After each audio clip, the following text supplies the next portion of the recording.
Cool. Well, all right, cool. So it is recording now.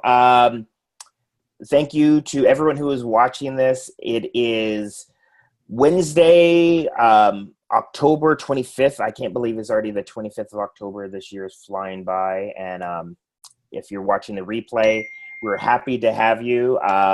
We're going to be starting off with some really fun improv games just to get the energy up, and then we're going to be answering some questions that some people have sent across about our upcoming Playscape Retreat that's going to be in March of 2018. And the first game that I have is a really cool game that gets the blood flowing. It's called Crazy Eights, and this is going to require everyone to stand up. And let me explain it first, and then we'll stand up and we'll do it together. But basically, we're going to count to 8 with our body parts. And so it is, we'll start with the left hand, then right hand, then left foot, then right foot. And it's basically 1, 2, 3, 4, 5, 6, 7, 8. 8 shakes with the left, 8 shakes with the right, 8 shakes with your left foot, 8 shakes with your right foot, and then we go to 7. So it's 1, 2, 3, 4, 5, 6, 7, 8. 1, 2, 3, 4, 5, 6, 7, 8.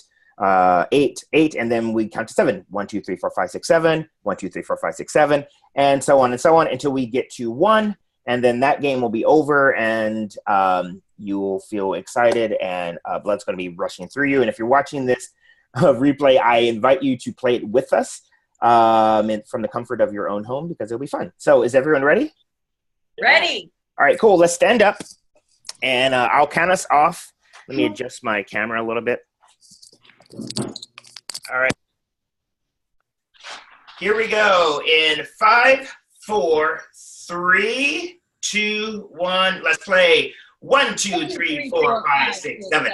1, 2, 3, 4, 5, 6, 7. 1, 2, 3, 4, 5, 6, 7. 1, 2, 3, 4, 5, 6, 7. 1, 2, 3, 4, 5, 6, 7. 1, 2, 3, 4, 5, 6, 7. 1, 2, 3, 4, 5, 6, 7. 1, 2, 3, 4, 5, 6, 7. 1, 2, 3, 4, 5, 6. 1, 2, 3, 4, 5, 6. 1, 2, 3, 4, 5, 6. 1, 2, 3, 4, 5, 6. 1, 2, 3, 4, 5. 1, 2, 3, 4, 5. 1, 2, 3, 4, 5. 1, 2, 3, 4, 5. 1, 2, 3, 4. 1, 2, 3, 4. 1, 2, 3, 4. 1, 2, 3, 4. 1, 2, 3. 1, 2, 3. 1, 2, 3. 1, 2, 3. 1, 2, 1, 2, 1, 2, 1, 2, 1, 1, 1, 1. Woo! Woo! Wow, that was fun. Yeah. It was great. Yeah. Woo! So, how does everyone feel? Good. Energized. Yeah, woken up. I'm awake. Sitting up a Cool. little straighter. Say that again? I'm sitting up a little straighter than before. Yeah. That was fun. Got the blood pumping. So my last game, and then I'll turn it over to Amy, is just a really simple 1 word at a time story. And since we are in Zoom, to keep things simple, I'll just number you off so you know what order you're in. And then just remember who is before you so that you can go. And our goal is to tell a cohesive story 1 word at a time. And it's going to be a made-up story that we're going to collaborate on together, just like how we're collaborating on this experience. And can someone just throw out the name of a made-up story that has not existed before until now?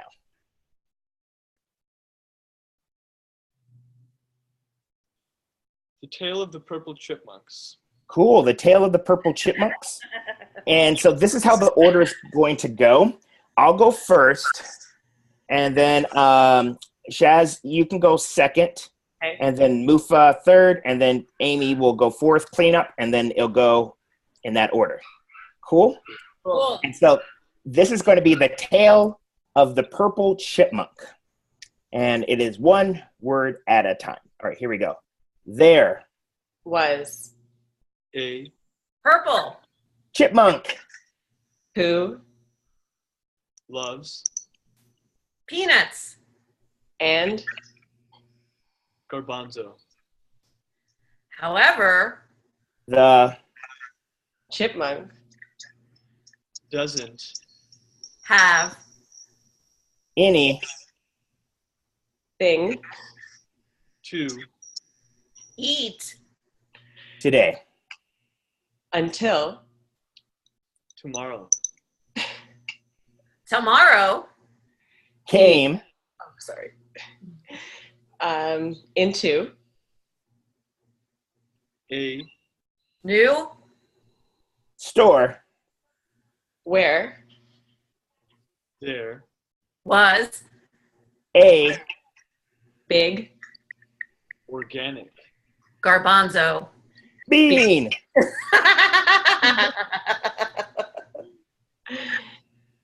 He grabbed it And what's the last word? and And he devoured it all to himself. sadly the chipmunk Forgot to pay for the garbanzo, bean. but the garbanzo Owner was nice. cool. The end. Yay! Awesome. All right, cool. Can someone summarize the story that we all four of us told together?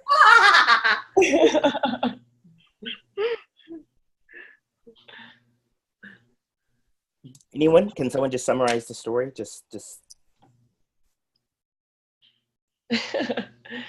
I can do it. There was Yeah, a chipmunk who really liked garbanzo beans, and he tried to go to the store and get some, but he didn't have any money, I guess. But luckily, the garbanzo bean store owner was nice. yay! Cool. Awesome. That was a fun story. And we did it via the internets in We did. 4 different locations with delays, and it all worked out, and it was a lot of fun. Cool. Now I'm I going want to to turn. do this every day. Right? I know.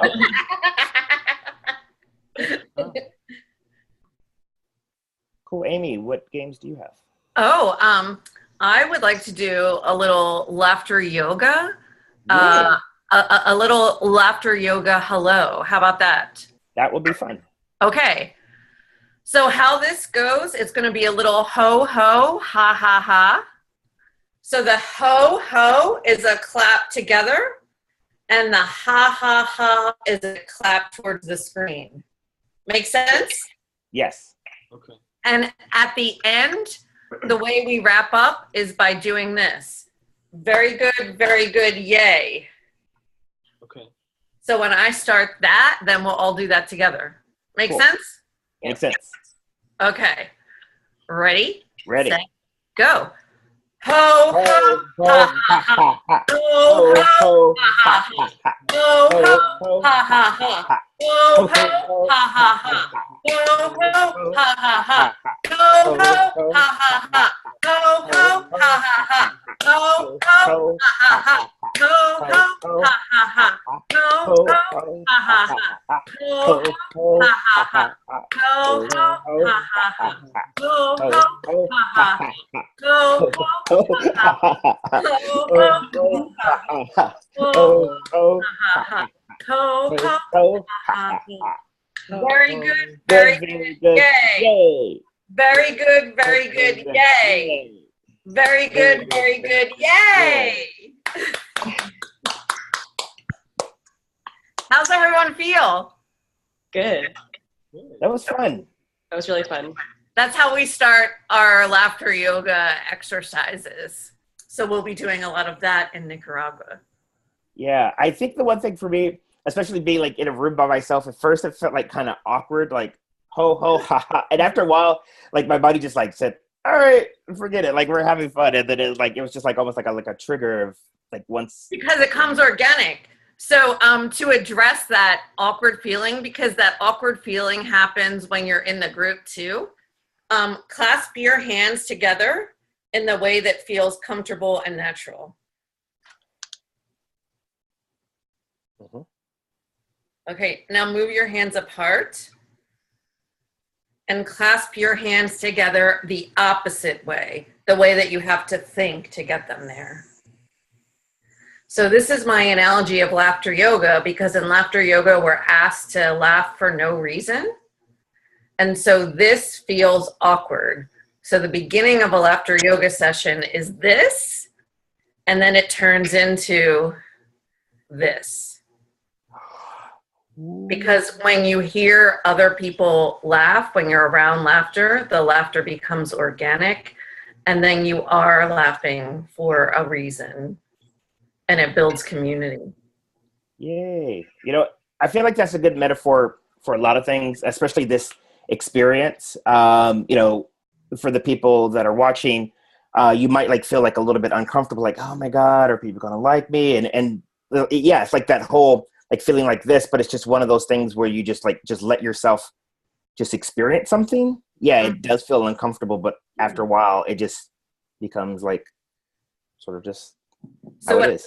What I like to mention with this whole hand analogy is a couple of summers ago, I was a camp counselor for a digital detox summer camp for grownups.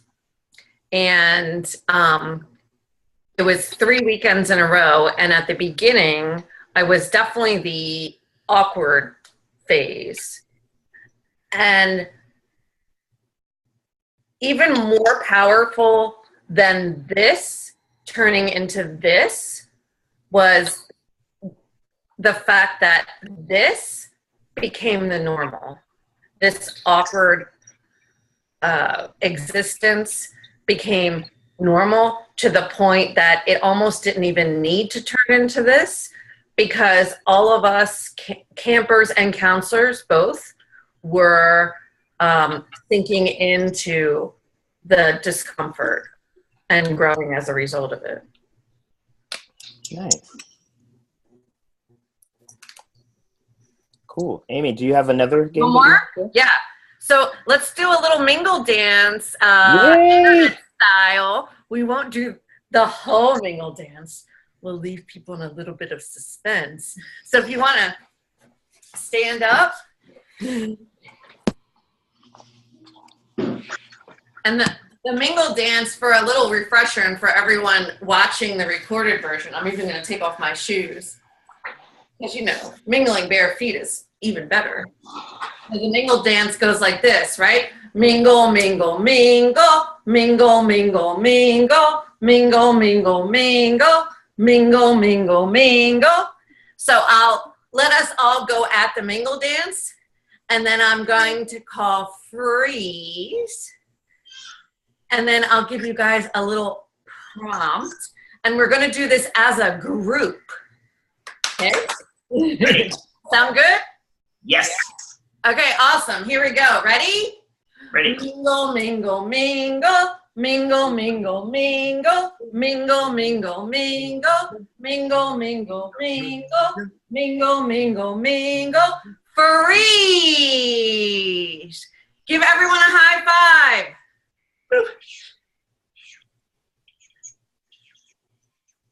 And then one at a time, yell out, what is one thing that you love to play as a kid? Go. Hide and go seek was a fun one for me. Frisbee. I like to play the memory game. Ooh. I love to play the card game Uno. Ooh. Ooh. Ready? Back to mingling. Ready. Mingle, mingle, mingle, mingle, mingle, mingle, mingle, mingle, mingle, mingle, mingle, mingle, mingle, mingle, mingle, mingle, mingle, mingle, freeze, and give everyone a namaste. Namaste. Namaste.